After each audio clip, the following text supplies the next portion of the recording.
Bonjour, bienvenue sur la chaîne, c'est Cécile. Alors aujourd'hui, je souhaitais répondre à la question de combien de séances d'hypnose il est nécessaire de réaliser pour pouvoir avoir des résultats positifs que vous attendez dans votre vie. Et puis quelle est la fréquence de consultation qui est souhaitée. Alors, comme vous le savez, pour beaucoup d'entre vous, alors je vous invite à visionner les vidéos à l'origine de la chaîne où j'explique comment fonctionne l'hypnose. Je pense que je serai amenée à en refaire une beaucoup plus succincte parce que la première était peut-être un petit peu longue et assez dense, et puis j'ai eu des petits problèmes techniques à ce moment-là. Donc, vous savez qu'il s'agit d'une thérapie brève, qu'il s'agit en fait d'un outil que j'appellerais moi d'éveil de conscience. Alors pas d'ésotérisme, pas de magie, d'histoire spirituelle où on est scotché au plafond, hein, bien entendu. Il s'agit de faits concrets, factuels. Il s'agit tout simplement que vous deveniez acteur du mode de fonctionnement cérébral, de votre mode de fonctionnement cérébral, et que vous compreniez l'importance finalement de travailler sur votre espace de programmation qui est l'inconscient, qui est très important parce qu'il est très puissant, c'est-à-dire qu'il domine notre vie. Et de pouvoir travailler à reprogrammer entre autres les mémoires, l'espace de mémoire négatif, de façon à le transformer en positif, et puis de booster, de réactiver en mémoire vive en fait toute la partie, l'espace de mémoire positif. Donc pour synthétiser, l'outil d'hypnose est un outil je dirais de coaching, d'auto-coaching, mais qui a nécessité quand même d'être accompagné au début par un praticien, d'auto-coaching spirituel, c'est-à-dire de votre esprit. Que vous compreniez que vous avez vraiment la main là-dessus et que vous pouvez vraiment avoir une puissance sur vous beaucoup plus grande que celle que vous n'imaginez. Donc l'hypnose est une thérapie brève. Par comparaison en fait avec d'autres techniques qui sont plus analytiques comme la psychothérapie, la psychiatrie ou psychanalyse, pardon, la thérapie brève, donc l'hypnose, est un outil de soin. C'est-à-dire qu'il opère donc, entre autres choses, aux soins des blessures, aux soins des blessures émotionnelles qui sont à l'origine des croyances limitantes et des blocages que vous pouvez en fait, que vous portez en vous comme une signature énergétique qui vous empêche, à un moment où vous souhaitez avancer, vous souhaitez évoluer, de le faire. Donc ce n'est pas parce que vous souhaitez évoluer que pour autant vous pouvez le faire concrètement, matériellement parlant. Il vous faut effectivement opérer, aller dans cet espace de l'inconscient, accompagné d'un praticien pour pouvoir opérer au déblocage de ces micro-traumas, de ces mémoires négatives. Voilà. Combien de séances avez-vous besoin et à combien de fréquences? Alors, ce qui se passe, c'est que l'hypnose, c'est très peu, voire mal connu. Il faut savoir que, donc c'est très à la mode en France depuis un certain temps, il faut savoir que ce qui est à la mode, c'est un type d'hypnose, qui est l'hypnose ericksonienne, mais il n'y a pas que ce type d'hypnose qui est efficace et opérationnel, existant en tout cas. Pour ma part, j'utilise l'hypnose ericksonienne, mais aussi l'hypnose évolutive, ainsi que une technique d'hypnose qui s'appelle FLP, donc qui permet en fait de se programmer, de se visualiser et de mettre en place en fait des concrétisations matérielles dans son futur. Donc ça, c'est tout à fait possible aussi. En travaillant toujours sur l'espace de programmation de l'inconscient et la projection par visualisation de ce que vous souhaitez pour vous en positif dans votre vie. Donc la thérapie brève, par opposition à une thérapie on va dire plus classique qui demandait un investissement sur plus de temps, sur 6 mois, 1 an, voire plusieurs années pour la psychanalyse, et par opposition beaucoup plus rapide. Cependant,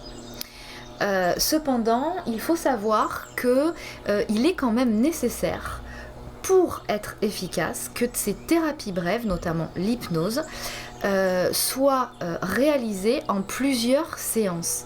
Et en plusieurs séances, comme elles sont très efficaces rapidement, espacées à 1 mois, voire 2 mois. L'idéal, c'est ça. Alors pourquoi je parle de ça? Parce que souvent, après une séance, en général, les personnes se trouvent bien, ressentent un bien-être. Et donc, cette information positive, qui est réelle, bien entendu, s'inscrit à un moment donné, et la personne, se sentant mieux, se dit c'est bon, c'est ok, je suis tirée d'affaire, j'ai résolu mon problème. Or, ce qu'il faut savoir, c'est que quand quand vous venez en fait en séance, l'inconscient vous propose de travailler, parce que c'est pas moi qui décide. Même si vous pouvez exprimer effectivement un certain nombre de problématiques, vous pouvez ressentir que vous voulez travailler sur un sujet, c'est lors de la séance d'hypnose, lors de l'état d'hypnose, que votre inconscient va vous proposer de travailler en fait sur la blessure, ou en tout cas l'objectif de travail de la séance, qui peut être aussi un ressourcement parce que vous êtes très fatigué, que votre cerveau a besoin d'être en off, dans un espace de relaxation intense pour se ressourcer. C'est votre inconscient qui va vous proposer ce qu'il y a à travailler, on va dire de façon la plus urgente. Une fois que ce travail a été opéré dans la séance, quand vous ressortez de là, effectivement, vous ressentez ce bien-être. Et donc vous vous dites, ok, c'est bon, ça va, j'ai résolu mes soucis. Or, ce qui se passe, c'est que nous sommes tous porteurs de différentes blessures émotionnelles. Nous avons, en règle générale, sauf les très jeunes individus qui ont donc une expérience de vie plus courte et donc moins de blessures à soigner, mais un adulte classique va être porteur de différentes mémoires. Et ce qui s'est passé, c'est qu'avec une séance, vous avez certainement soigné une des mémoires négatives, ou alors, si c'est une grosse mémoire qui a attrait à différentes sources mémorielles, en fait, d'instants de votre vie, vous allez avoir soigné dans la séance que certaines situations qui sont à la source de cette mémoire, mais que vous pourriez très bien avoir à retravailler dans une autre séance pour aller finaliser, transformer positivement en fait, et donc finaliser le soin de cette blessure. Donc, ce qu'il se passe, c'est quand on fait ça, étant donné que c'est un outil très efficace, vous ressentez ce bien-être à l'issue d'une première séance. Et ce qui peut se passer, c'est que les personnes se disent effectivement, c'est bon, ça y est, je sens un mieux-être, effectivement c'est très efficace, et donc je me sens bien, et donc voilà, c'est fini pour moi. Or, c'est une erreur de fonctionner de cette façon. Parce que je pense que ce qui est intéressant dans ce type de thérapie brève, c'est d'envisager une suite vraiment pour que vous ressentiez pour vous un bien-être qui s'installe durablement, d'envisager en fait une séquence de différentes consultations à 1 mois, voire 2 mois d'espace, suivant bien entendu vos disponibilités. Mais de vous engager dans un processus de soins qui va nécessiter quand même différentes séances.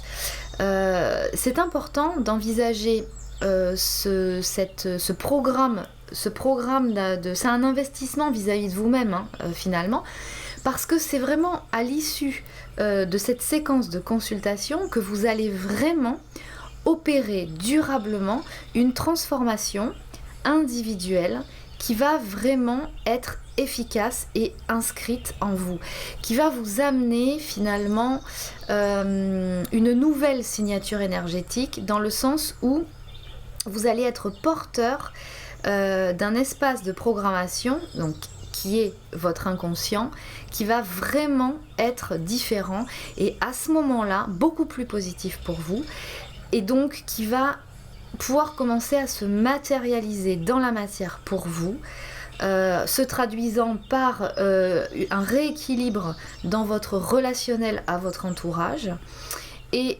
du coup la disparition de situations de vie qui se révélaient être récurrentes chez vous et handicapantes et pénibles à gérer, et donc finalement changer concrètement dans la matière en fait votre vie, opérer les changements profondément qui sont nécessaires pour vous. L'hypnose, c'est un outil vraiment merveilleux pour travailler à la source en toute sécurité, donc toujours accompagné d'un praticien, parce que vous ne pouvez pas opérer aux soins des blessures et à certains ressourcements sans être guidé. Ça, c'est très important à noter. Et puis, ce qui se passe aussi durant les séances, c'est que vous habituez du coup votre cerveau à évoluer sur d'autres chemins, d'autres réseaux neurologiques, d'accord ? Donc là, je vous parle scientifiquement parlant, qui vont faire qu'une fois que vous aurez ouvert ces chemins, il va vous être par la suite beaucoup plus facile de les explorer très régulièrement, chaque jour. Et donc, vous allez changer votre perception de la vie, votre perception des choses. Et c'est ça qui est aussi important dans l'outil d'hypnose.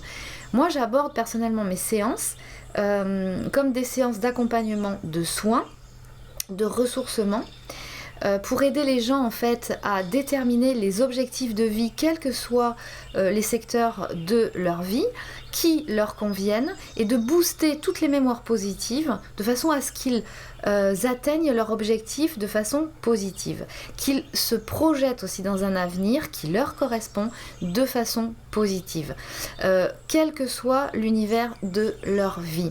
Et donc l'idée, c'est que vous puissiez continuer à maintenir cet entraînement et à toutes ces techniques que vous aurez pratiquées en séance avec moi, par la suite, vous, en autonomie, tout seul.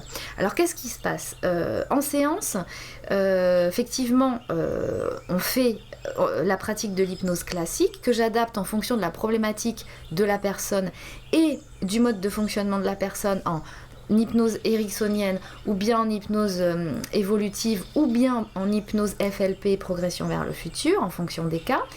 Et puis après, vous comprenez en expérimentant la technique. Souvent les gens sont bluffés de voir comment ça fonctionne, c'est assez simple.